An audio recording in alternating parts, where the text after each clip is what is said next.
আমি আজরাইলের জীবনী পড়তে গিয়ে পেয়েছিলাম যে কেমন কঠোরতে।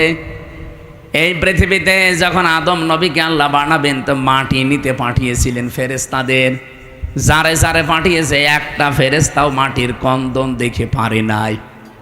শেষ পর্যন্ত আজরাইল এসে থাবা লাগিয়েছিল, খামসা দিয়েছিল মাটিতে, ও কন্দন করেছিল। আজরাইল বলেছে, দেখেন আপনার কন্দনে আমার মন গলবে না, কারণ আমি আমার মালিকের নির্দেশ পালন করছি। অথচ এর আগে 3 ফেরেশতা কিন্তু এসেছিল, জিবরাইল, মিকাইল, ইসরাফিল।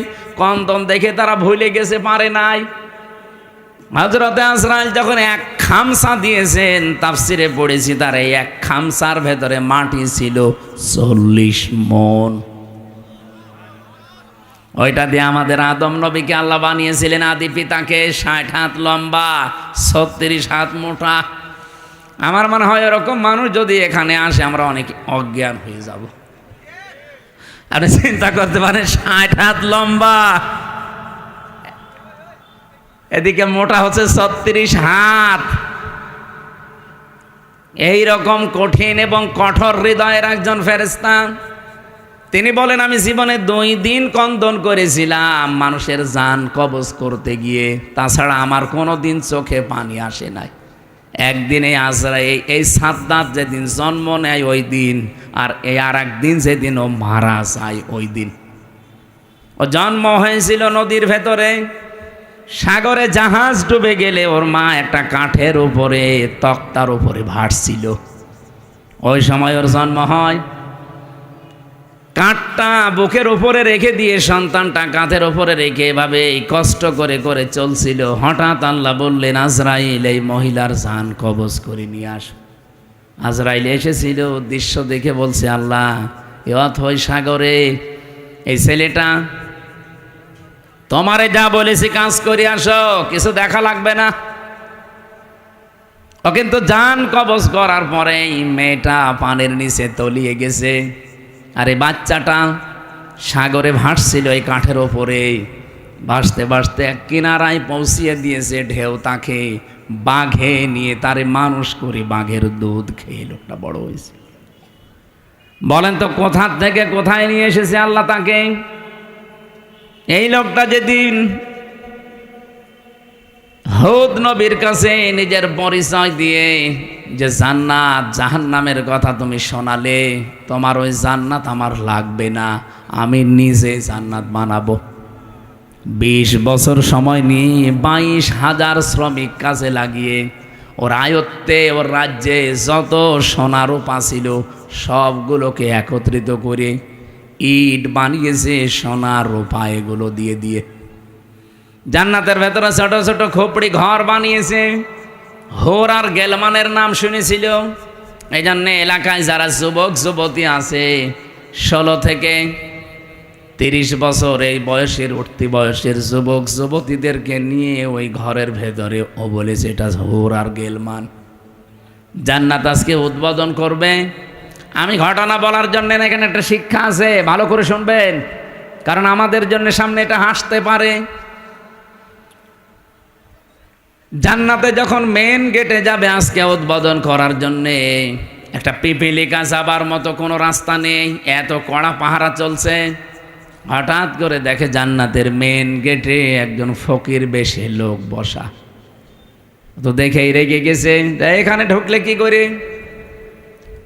ফকির বেশে লোকটা বলছে, বাদশাহ একটু মাথা নিচ করেন ঘোড়ার পিঠ থেকে, আমি একটা কথা আপনাকে শোনাবো। বলে এখন না, পরে তোমার কথা শোনা যাবে, আমি আগে জান্নাত উদ্বোধন করে নেই। হযরতে আজরাইল ছিল ফেরেশতা।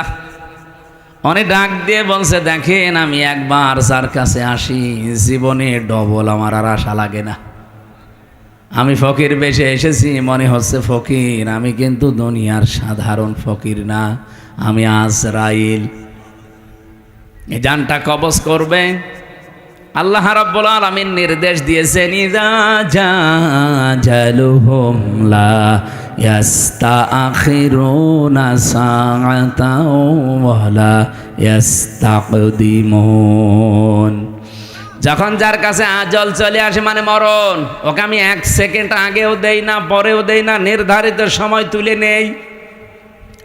এই লোকটা জোর করে বলেছিল, ফেরেশতা একটু সময় দাও, আমি শুধু বানানো জান্নাতে এক নজর দেখেই চলে আসবো, তখন আমার জান নিয়ে নিও, আমার কোনো আফসোস নেই। ফেরেশতা বলেছে, না, জান্নাতের চৌকাঠ পর্যন্ত স্পর্শ করার কোনো অনুমতি আমার কাছে নেই। ঘোড়ার পিঠ থেকে লোকটা তারপরও জোর করে নামতে গিয়েছে, ওখান থেকে জান কবজ করেছে ঘোড়ার পিঠ থেকে। তাফসিরে তাবারিতে দেখেছি জান্নাতের চৌকাঠি স্পর্শ করার আগে ও মাটিতে ত্রাস করে পড়ে গেছে। এখানে আমার কয়েকটা শিক্ষা পেলাম, আপনারা হয়তো টের পাচ্ছেন না, তাই আমি কিন্তু টের পেয়েছি। এখানে শিক্ষাগুলো কি? তাফসিরে তাবারি ও নাটোর বাসী আজরাইল বলেন, এই দিন ও যখন আমার কাছে অনুমতি চাইছিল যে 20 বছর একাধারে 22,000 শ্রমিক কাজ করে আমি বিশাল আকাঙ্ক্ষা নিয়ে আসি যে একটু প্রবেশ করে চলে আসব, আল্লাহর নির্দেশ ছিল না। আমি এই দিন ওর জান কবজ করতে গিয়ে কেঁদে ফেলেছিলাম।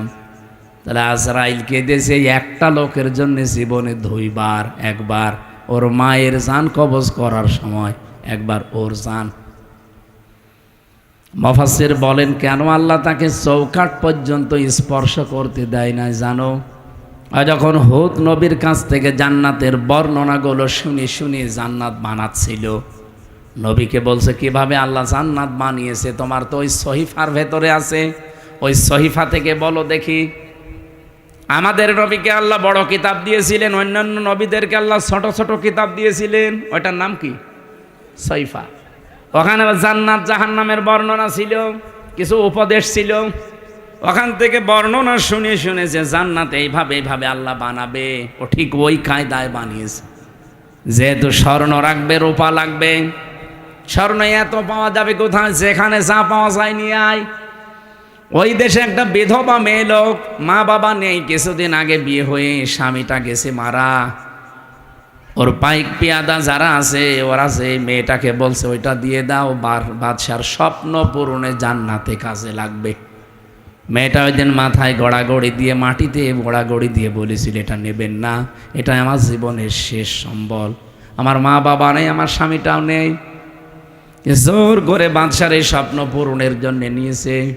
ওদিন মেয়েটা মাটিতে গড়াগড়ি দিয়ে এমন কন্দন করে বরদোয়া দিয়েছিল যে রব্বুল আলামিন আমার জীবনের শেষ সম্বলটুকু যে কেড়ে নিল, তাকে তুমি তার বানানো জান্নাত উদ্বোধন করা বসবাস করতে দিও না। আমি হাদিসে পড়েছি, ইত্তাকি দাওয়াতাল মাজলুম ফাইন্নাহা লাইসা বাইনাহু ওয়া বাইনাল্লাহি হিজাব। মুসলিম শরীফের হাদিস। নবীজি বারবার উম্মতদেরকে নিষেধ করে গেছেন, উম্মতেরা আর যাই করো, মাজলুমের বরদোয়া থেকে নিজেকে বাঁচিয়ে রাখবা সব সময়, কারণ মাজলুমের বরদোয়া আর আল্লাহর ভেতরে কোনো হেজাব থাকে না। এই মেয়েটা যখন মাটিতে গড়াগড়ি দিয়ে কেঁদে কেঁদে বরদোয়া দিচ্ছিল, আমার আল্লাহ ওই দোয়াটা সঙ্গে সঙ্গে কবুল করে নিয়েছে, কারণ কোনো পর্দা নেই।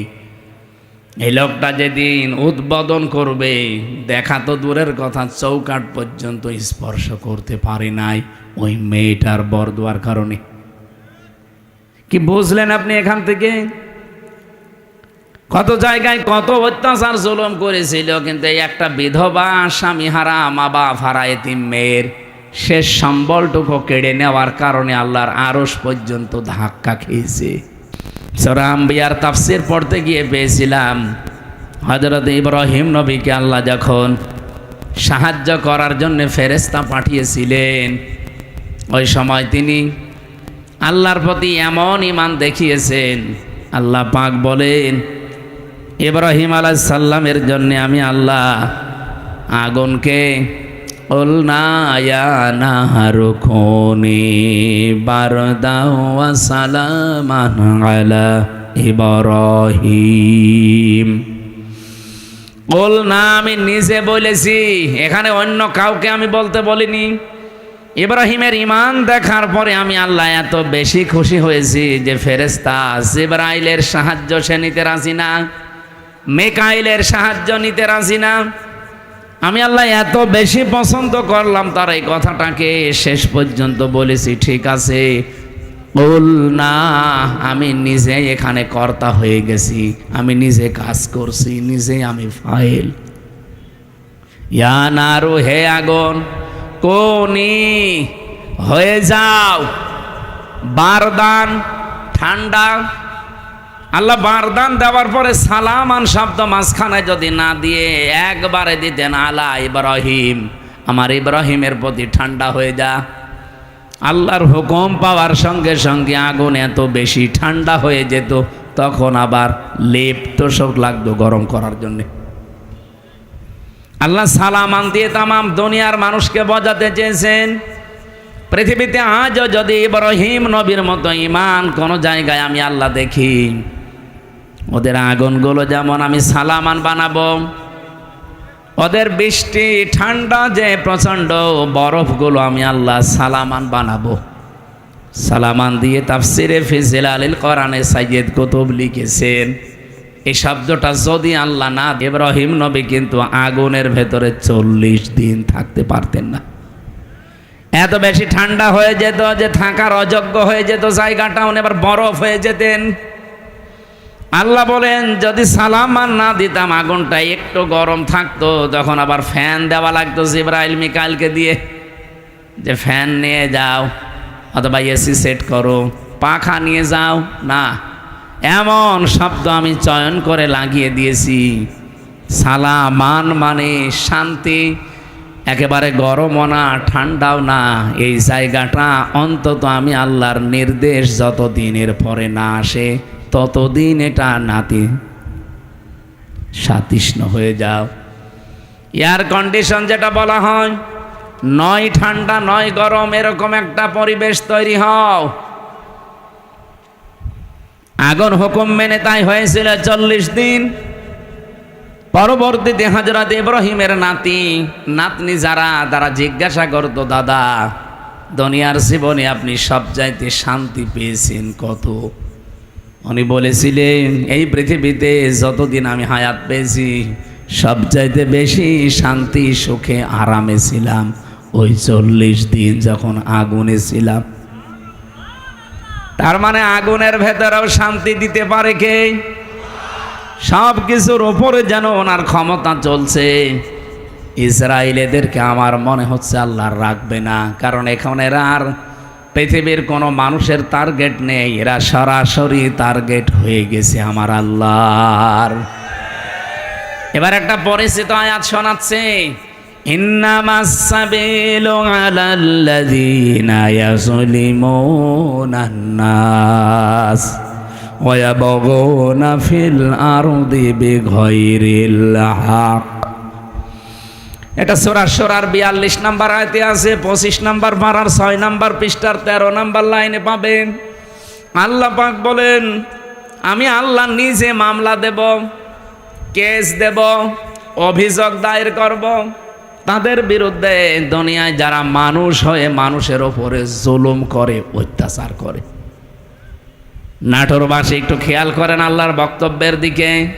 আল্লাহ কিন্তু ইয়াজলিমুনাল মুসলিমুনা দেননি, যে যারা মুসলমানদের ওপর অত্যাচার করে তারা আমি আল্লাহর টার্গেট, তাদের বিরুদ্ধে মামলা না। ইয়াজলিমুনা নাস, ইয়াজলিমুনা এটা মুজারে, বর্তমান ভবিষ্যৎ, প্রেজেন্ট ফিউচার। নাস মানে মানুষ, নাসের আগে আল্লাহ আলিফ লাম দিয়েছেন। আল্লাহ পাক জানাতে চেয়েছেন, এই পৃথিবীতে একটা মানুষের ওপরও যদি কেউ জুলুম করে, অত্যাচার করে, তার অধিকার নষ্ট করে, আমি আল্লাহ নিজে তার বিরুদ্ধে মামলা দায়ের করব। পুলিশ এসেছে, আপনি যদি আজকে পুলিশের কাজে বাধা দেন, কালকে মামলা হবে, পুলিশ বাদী কেস হবে। কি কথা বলছেন এখানে? আপনি জিজ্ঞাসা করেন ওনাদের কাজে বাধা দেবেন, কালকে আপনি মামলার আসামি হয়ে যাবেন, পুলিশ বাদী মামলা হবে। আপনি এখন আল্লাহর কাজে সরাসরি বাধা দিচ্ছেন, তার মানে এই দুনিয়াতে যেই মানুষগুলো মানুষ হয়ে মানুষের ওপরে জুলুম করে, তাদের অধিকার নষ্ট করে, তাদের বেঁচে থাকা কেড়ে নেয়, তারা কিন্তু আর সাধারণ নেই, তারা আল্লাহর মামলার আসামি। দুনিয়াতে পুলিশবাদী কেস হলে পুলিশই বিচার করতে পারে না, বিচারক আলাদা আছে। কথা বলছে না কেন? নাকি ওনারা কেস দিলে ওনারা বিচার করবে? না, জীবনও না। আলাদা আছে, ম্যাজিস্ট্রেট আছে, জজ আছে, বিচারপতি আছে, সেখানে আস্তে আস্তে উঠবে। যদি নাটোরের ম্যাজিস্ট্রেট কোর্টে যায়, এখান থেকে যাবে জজ কোর্টে। এই নাটোর জেলা যদি না হয়, এখান থেকে চলে যাবে হয়তো বিভাগীয় শহরে রাজশাহী। সেখান থেকে যদি না হয়, এখান থেকে চলে যাবে একেবারে রাজধানী ঢাকা হাইকোর্টে। হাইকোর্ট থেকে যদি না হয়, চলে যাবে সুপ্রিম কোর্টে। ওখানে আবার বেঞ্চ আলাদা আছে। এই যে বাংলাদেশের সিস্টেমগুলো দেখলেন, যারাই মামলা দিক তারা নিজেরা বিচার করতে পারে না, আলাদা আলাদা বেঞ্চ আছে। আর আল্লাহ বলেন, আমি নিজে মামলার দায়ের করব আর নিজেই বিচার করব। আপনি কথার ওজন টের পাচ্ছেন? আল্লাহ নিজে মামলা দায়ের করবে, নিজেই বাদী, আবার নিজেই বিচারপতি। সুতরাং এই 15.5 বছরে বাংলাদেশে যারা জুলুম করেছেন, আপনি নিজে তো জানেন যে আপনি জালেম কিনা। আপনি কিন্তু আর হামজার মামলার আসামি নেই, আপনি সরাসরি আল্লাহর মামলার আসামি। আমার নিজের মামলাটাই বলছি, মামলার আয়ু থেকে শুরু করে একেবারে যিনি নির্দেশ দিয়েছেন ওই পালিয়ে গেছে উনি, এ প্রত্যেকটা জায়গায় আমি দেখেছি এরা সব আমার উপরে অবিচার করেছে। কারণ মামলাটা যদি আমি সম্পৃক্ত থাকতাম, আল্লাহর কসম, কোরআন আমার সামনে, জীবনেও কোনো দিনে কথা তুলতাম না। কোরআন আমি মাথায় নিয়ে বলতে পারবো এই মামলা সম্পর্কে আল্লাহর কসম আমি কিচ্ছু জানি না। আনসারুল্লাহ বাংলা টিমের প্রধান নাকি আমি, অথচ ওই ছাতা যে কি আমি আজ পর্যন্ত জানি না। এমনকি মামলার আইও পুলিশ, উনি নিজেও বলতো আমারে যে হুজুর আমিও জানি আপনার কোনো দোষ নেই, তো করেন কেন? উপরের নির্দেশ। সব এইভাবেই চলছিল। তারপরেও তো আমার মামলার আইও নিজে বিচার করতে পারে নাই। মামলার বিচারপতি আলাদা, ম্যাজিস্ট্রেট যিনি রিমান্ড দেবে তিনি আলাদা, জজ যিনি বিচার করবে তিনিও আলাদা। আর আল্লাহ নিজে বিচার করবেন, আবার নিজেই মামলার বাদী। আপনি পারবেন না বাঁচতে। এই জন্য আমার ভয় হয় আপনাদের নিয়ে, যারা জুলুম করে ফেলেছেন, যার উপরে জুলুম করলেন তার কাছে যে আপনি আগে ক্ষমা চেয়ে নেন। যদি না পান, জীবনও আল্লাহ আপনাকে মাফ করবে না, কারণ এটা আল্লাহর দায়িত্বে নেই। এটা হক্কুল্লাহ না, এটা হক্কুল ইবাদ। হক্কুল্লাহ হলে আল্লাহ মাফ করে দিত। আপনি নামাজ পড়েননি, রোজা রাখেননি, হ্যাঁ, এটা আল্লাহর অধিকার। আপনাকে আল্লাহ ইচ্ছা করলে মাফ করে দেবে, ইচ্ছা করলে শাস্তি দেবে, এখানে কারো কোনো প্রশ্ন নেই। কিন্তু আপনি মানুষ হয়ে মানুষের অধিকার নষ্ট করলেন, তাদের বেঁচে থাকার অবলম্বন কেড়ে নিলেন, জীবনও আপনাকে আল্লাহ মাফ করবে না। এটা আল্লাহ তার উপরে দিয়েছে যার অধিকার আপনি নষ্ট করেছেন। তাফসিরে তাবারির ভেতরে একটা কাহিনী আছে, এটা সত্য মিথ্যা যাচাই করা না, আমি শুধু শিক্ষার জন্য বলছি। দুনিয়াতে যেই মানুষগুলো মানুষ হয়ে মানুষের ওপরে জুলুম করে, ওদের জীবনের কোনো আশা আমার আল্লাহ আর পূরণ করেন না। আপনি সূরা এটা হুদের ভেতরে পাবেন তাফসিরে। হযরতে হুদ আলাইহিস সালামের জামানায় যেই নবীকে আল্লাহ পাঠিয়েছিলেন, যে জামানায়, ওই জামানায় যে কাফের ছিল, আপনারা নাম সবাই জানেন, সাদ্দাদ। নাম শোনেননি? এই জঘন্যতম লোকটাকে পৃথিবীতে আজরাইল মাত্র 2 দিন কন্দন করেছিল মানুষের জান কবজ করতে গিয়ে। আজরাইলকেই দিয়েছে মাত্র 2 দিন। তাছাড়া আজ পর্যন্ত কারো জান কবজে আজরাইল কাঁদে নাই। আজরাইলের চোখে পানি আসা অত সহজ না। কি আপনি কি যত যাকে তাকে মনে করছেন? নাম শুনলেই বোঝা যাচ্ছে দয়া মায়া নেই। আজরাইল ওলিয়াতাওয়াফাকুম মালাকুল মাউতিল্লাযী ওয়াক্কিলা বিকুম সুম্মা ইলা রাব্বিকুম তুরজাউন। আমি আজরাইলের জীবনী পড়তে গিয়ে পেয়েছিলাম যে কেমন কঠোরতে। এই পৃথিবীতে যখন আদম নবীকে আল্লাহ বানাবেন, তো মাটি নিতে পাঠিয়েছিলেন ফেরেশতাদের। যারে যারে পাঠিয়েছে, একটা ফেরেশতাও মাটির কন্দন দেখে পারে নাই। শেষ পর্যন্ত আজরাইল এসে থাবা লাগিয়েছিল, খামসা দিয়েছিল মাটিতে, ও কন্দন করেছিল। আজরাইল বলেছে, দেখেন আপনার কন্দনে আমার মন গলবে না, কারণ আমি আমার মালিকের নির্দেশ পালন করছি। অথচ এর আগে 3 ফেরেশতা কিন্তু এসেছিল, জিবরাইল, মিকাইল, ইসরাফিল। কন্দন দেখে তারা ভুলে গেছে, পারে নাই। হযরতে আজরাইল যখন এক খামসা দিয়েছেন, তাফসিরে পড়েছি তার এই এক খামসার ভেতরে মাটি ছিল 40 মণ।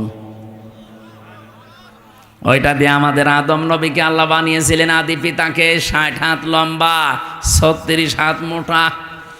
আমার মনে হয় এরকম মানুষ যদি এখানে আসে, আমরা অনেক অজ্ঞান হয়ে যাব। আপনি চিন্তা করতে পারেন, 60 হাত লম্বা, এদিকে মোটা হচ্ছে 36 হাত। এই রকম কঠিন এবং কঠোর হৃদয়ের একজন ফেরেশতা। তিনি বলেন, আমি জীবনে 2 দিন কন্দন করেছিলাম মানুষের জান কবজ করতে গিয়ে, তাছাড়া আমার কোনো দিন চোখে পানি আসে নাই। একদিনে আজরাইল, এই সাদ্দাত যেদিন জন্ম নেয় ওই দিন, আর এই আর একদিন যেদিন ও মারা যায় ওই দিন। ও জন্ম হয়েছিল নদীর ভেতরে, সাগরে জাহাজ ডুবে গেলে ওর মা একটা কাঠের উপরে, তক্তার উপরে ভাসছিল। ওই সময় ওর জন্ম হয়। কাঠটা বুকের উপরে রেখে দিয়ে সন্তানটা কাঁধের উপরে রেখে এভাবে কষ্ট করে করে চলছিল। হঠাৎ আল্লাহ বললেন, আজরাইল, এই মহিলার জান কবজ করে নিয়ে আস। আজরাইল এসেছিল, দৃশ্য দেখে বলছে, আল্লাহ, এ অথই সাগরে এই ছেলেটা, তোমারে যা বলেছি কাজ করে আসো, কিছু দেখা লাগবে না। ও কিন্তু জান কবজ করার পরে মেয়েটা পানির নিচে তলিয়ে গেছে, আর এই বাচ্চাটা সাগরে ভাসছিল এই কাঠের ওপরে। ভাসতে ভাসতে এক কিনারায় পৌঁছিয়ে দিয়েছে ঢেউ তাকে। বাঘে নিয়ে তারে মানুষ করে বাঘের দুধ খেয়ে লোকটা বড় হয়েছে। বলেন তো কোথা থেকে কোথায় নিয়ে এসেছে আল্লাহ তাকে? এই লোকটা যেদিন হুদ নবীর কাছে নিজের পরিচয় দিয়ে যে জান্নাত জাহান্নামের কথা তুমি শোনালে, তোমার ওই জান্নাত আমার লাগবে না, আমি নিজে জান্নাত বানাবো। 20 বছর সময় নিয়ে 22,000 শ্রমিক কাজে লাগিয়ে ওর আয়ত্তে, ওর রাজ্যে যত সোনা রূপা ছিল সবগুলোকে একত্রিত করে ইট বানিয়েছে সোনা রূপা এগুলো দিয়ে দিয়ে। জান্নাতের ভেতরে ছোট ছোট খোপড়ি ঘর বানিয়েছে। হোর আর গেলমানের নাম শুনেছিল। এই জন্যে এলাকায় যারা যুবক যুবতী আছে 16 থেকে 30 বছর এই বয়সের উঠতি বয়সের যুবক যুবতীদেরকে নিয়ে ওই ঘরের ভেতরে ও বলেছে এটা হোর আর গেলমান। জান্নাত আজকে উদ্বোধন করবে। আমি ঘটনা বলার জন্য এখানে একটা শিক্ষা আছে, ভালো করে শুনবেন, কারণ আমাদের জন্য সামনে এটা হাসতে পারে। জান্নাতে যখন মেন গেটে যাবে আজকে উদ্বোধন করার জন্যে, একটা পিপিলিকা যাবার মতো কোনো রাস্তা নেই, এত কড়া পাহারা চলছে। হঠাৎ করে দেখে জান্নাতের মেন গেটে একজন ফকির বেশে লোক বসা। তো দেখেই রেগে গেছে, এখানে ঢুকলে কি করে? ফকির বেশে লোকটা বলছে, বাদশাহ, একটু মাথা নিচ করেন ঘোড়ার পিঠ থেকে, আমি একটা কথা আপনাকে শোনাবো। বলে এখন না, পরে তোমার কথা শোনা যাবে, আমি আগে জান্নাত উদ্বোধন করে নেই। হযরতে আজরাইল ছিল ফেরেশতা। উনি ডাক দিয়ে বলছে, দেখেন আমি একবার যার কাছে আসি জীবনে ডবল আমার আর আশা লাগে না। আমি ফকির বেশে এসেছি, মনে হচ্ছে ফকির, আমি কিন্তু দুনিয়ার সাধারণ ফকির না, আমি আজরাইল। এই জানটা কবজ করবে। আল্লাহ রাব্বুল আলামিন নির্দেশ দিয়েছেন, ইযা জাজালুহুম লা ইস্তাখিরুনা সাআতাও ওয়া লা ইস্তাকদিমুন। যখন যার কাছে আজল চলে আসে, মানে মরণ, ওকে আমি 1 সেকেন্ড আগেও দেই না, পরেও দেই না, নির্ধারিত সময় তুলে নেই।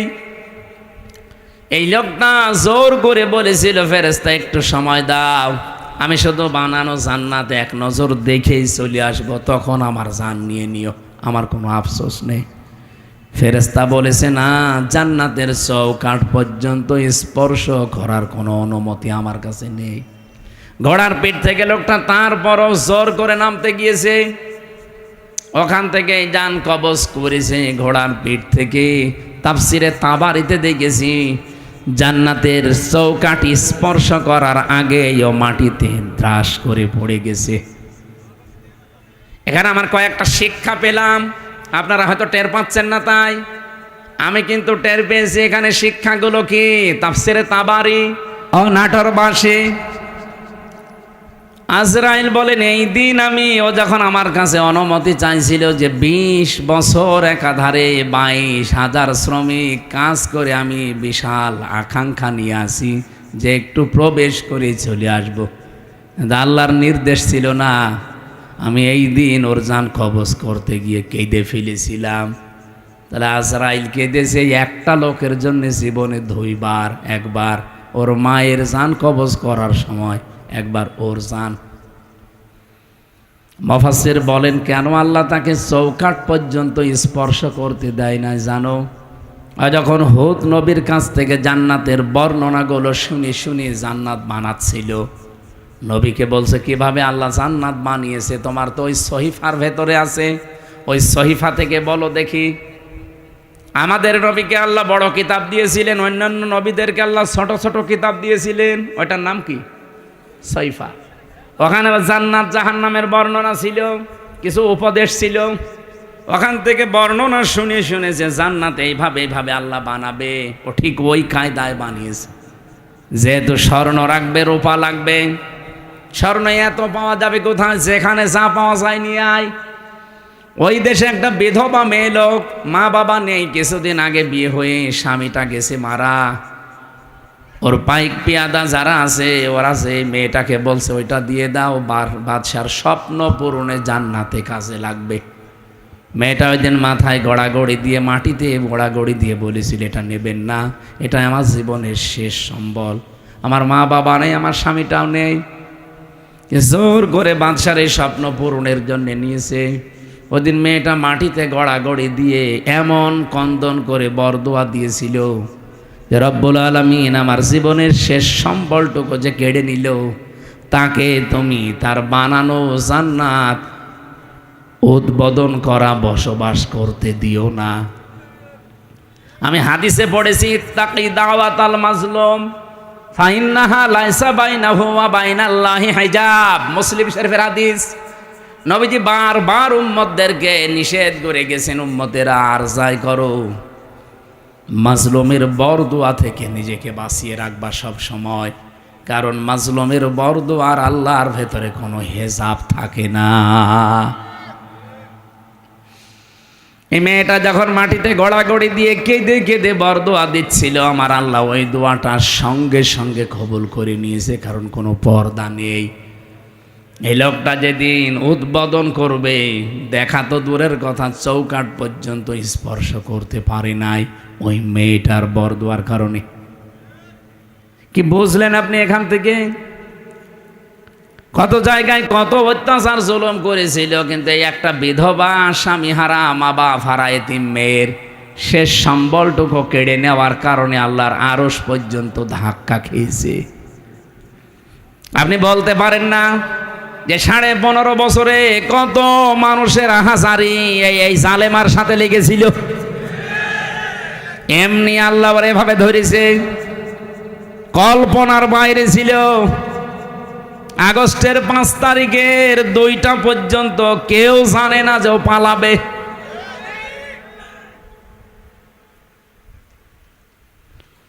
আমার মনে হয় এই বিধবা মেয়ে লোকটার মতো, এই এতিম মেয়েটার মতো হাজার হাজার মায়ের, স্বামীর, বোনের, এতিম সন্তানের আর্তনাদ, বরদোয়া, চোখের পানি এই জালেমা মহিলার ক্ষমতার সাথে লেগেছিল। বিশেষ করে যারা আয়না ঘরে ছিল, আপনি ভাবতে পারেন, যারা আয়না ঘরে 8 বছর 10 বছর পড়ে আছে। আমি তো মাত্র 10 দিন ছিলাম মাটির নিচে, তাই আমি অজ্ঞান হয়ে গেছি। আর যারা 8 বছর 10 বছর 14 বছর পড়ে আছে, দুনিয়া কি সে জানে না, এমনকি নিজের নাম কি তাও ভুলে গেছে। আমার নাম যে ব্যারিস্টার আরমান, সে নিজেও জানে না। আরে ভাই, 10 বছর 12 বছর একটা লোককে যদি কেউ না ডাকে, ওর নাম মনে থাকবে কি করে? ওরে তো কেউ ডাকে না। ও লোকটা জানে না যে এখন দিন না রাত, এটা যে কোন বছর চলছে তা ওর জানা নেই, এটা যে কোন মাস চলছে, কি বার আজকে, কয়টা বাজে, কিচ্ছু জানে না। ও আন্দাজে নামাজ পড়তাম। আমি তো 4 ওয়াক্ত নামাজ একসাথে পড়েছি, কারণ আমি জানি না যে এখন কখন কি। আমার মাজায় দড়ি লাগিয়ে চোখে ওই কালো কাপড় বেঁধে, পেছনে হ্যান্ডকাপ দিয়ে, পায়ের সাথে ডান্ডা বেড়িতে মানে 11 ঘন্টা টাঙিয়েছিল।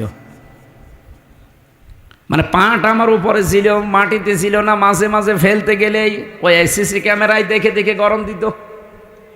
আপনি 1, 2, 5 ঘন্টা না, 11 ঘন্টা। এদিকে দুপুরবেলা নিয়ে গেছে 1:30টার দিকে, আর আজ 11:30টার সময় নিয়ে আসতেছে। আপনি হিসাব করেন তো কত ঘন্টা হয়। এর ভেতরে মাত্র 2 বার আমাকে নামিয়েছে। আমি শুধু প্রসাব করার জন্য বলেছিলাম যে আমি টয়লেটে যাব, ওই 1.5-2 মিনিট সময় যা পেয়েছি অতটুকুই। এর ভেতরে আমার আর কোনো খাওয়া দাওয়া নেই। এর ভেতরে আমার সাথে হয় 5 ঘন্টা 7 ঘন্টা পরে হঠাৎ করে একটা গরম দিয়ে ওঠে, কারণ মাটির নিচে খালি পানির আওয়াজ পাওয়া যায়। আমার মনে হয় ওর পাশ দিয়ে কোনো ড্রেন ছিল, অথবা টয়লেটের কোনো জায়গা, কেউ পায়খানা করলে ওই পড়ে, ওই তখন আওয়াজ হয়।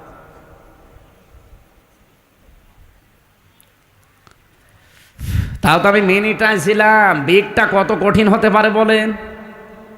আমি ব্যারিস্টার আরমান ভাইয়ের মুখে নিজে শুনেছি, যেদিকে 3.5 হাত, এদিকে 3.5 হাত, সামনে আবার একটা টয়লেট দেওয়া আছে। আমাদেরটাও টয়লেট ছিল, এদিকে 3.5 হাত, এদিকে 2.5 হাত, সামনে টয়লেট ছিল, কিন্তু টয়লেটের আবার নেই।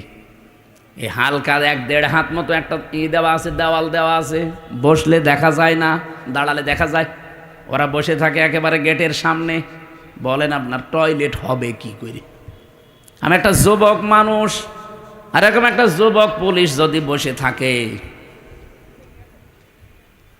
এই কঠিন পরিস্থিতিগুলো যারা তৈরি করেছিল, কত মানুষের তাহাজ্জুদের চোখের কন্দন পানি ওই জালেমার চেয়ারের সাথে লেগেছিল।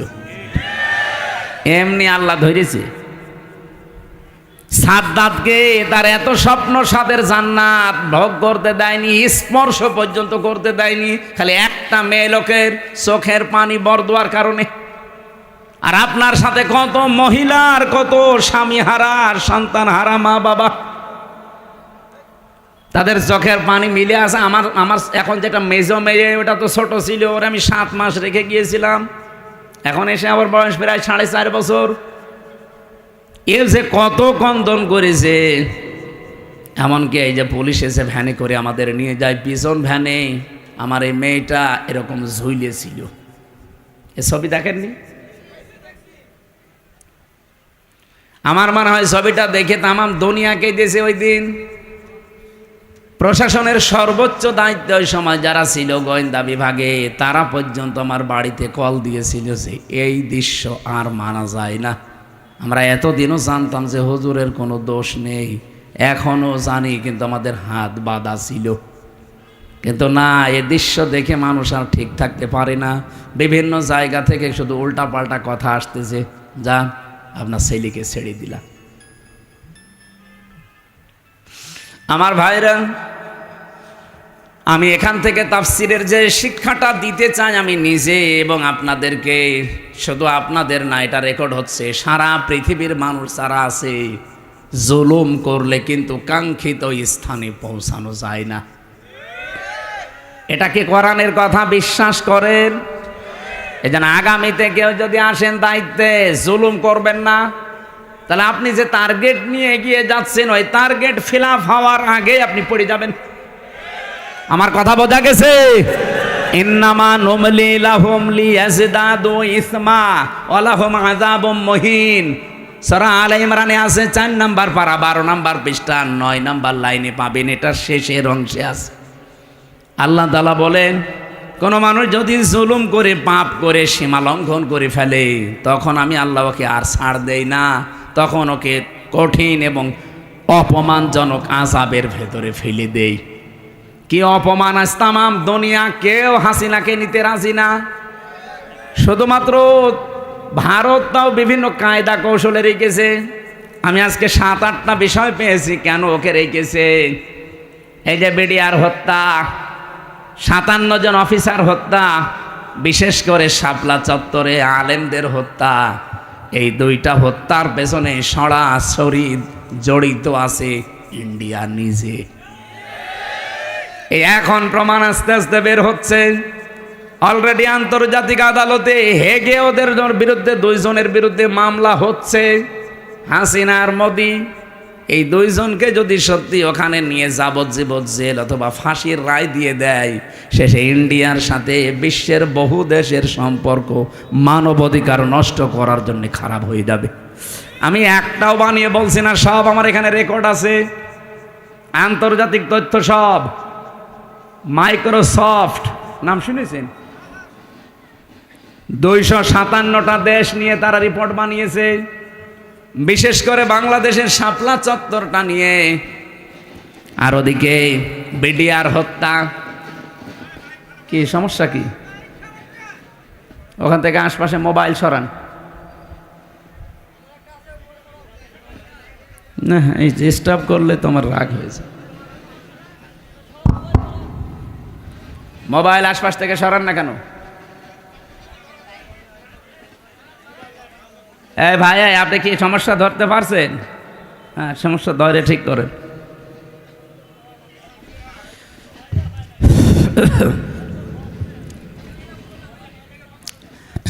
আমার ভাইরা, যে কথা তুলেছিলাম এখান থেকে আমার নিজের কাছে এই কথা মনে হচ্ছে।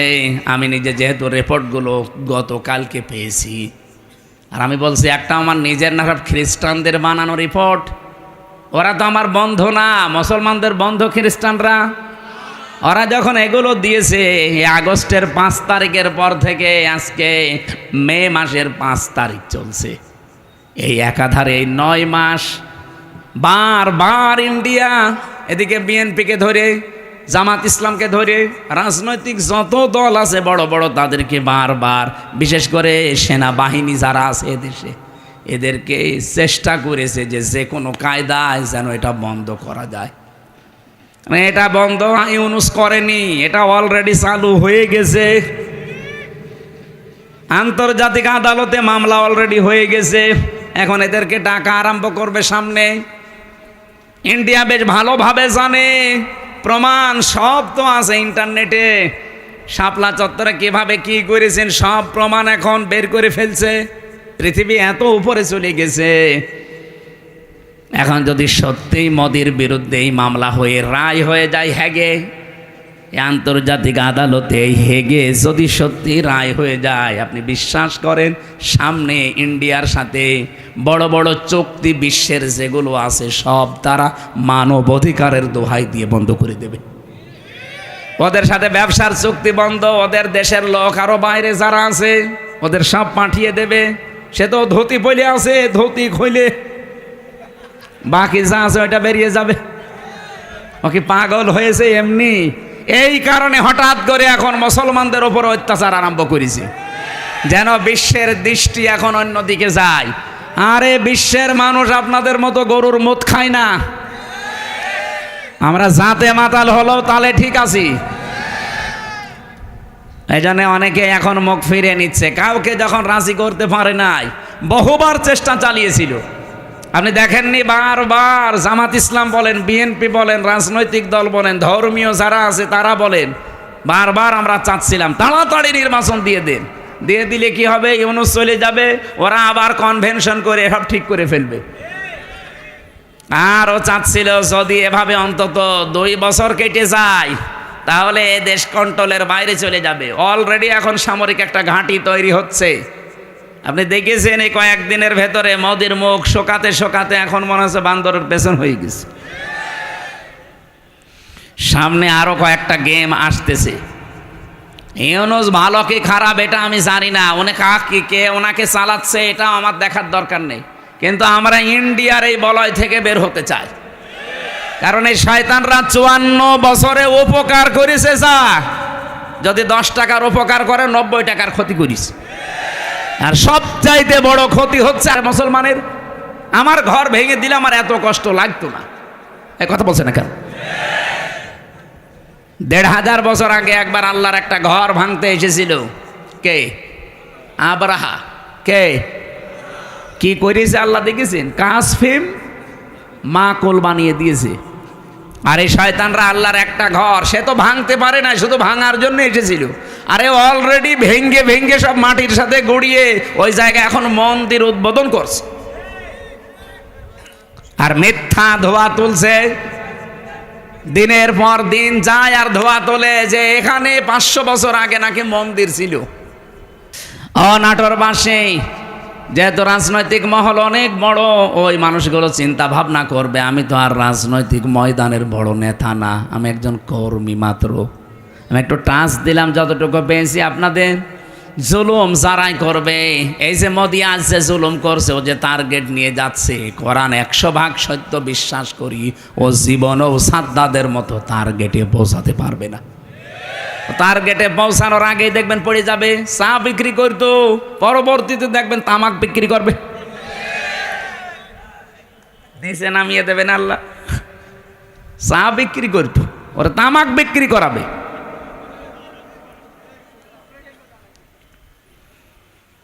অলরেডি দাঙ্গা বাঁধিয়ে দিয়েছে ভারতে।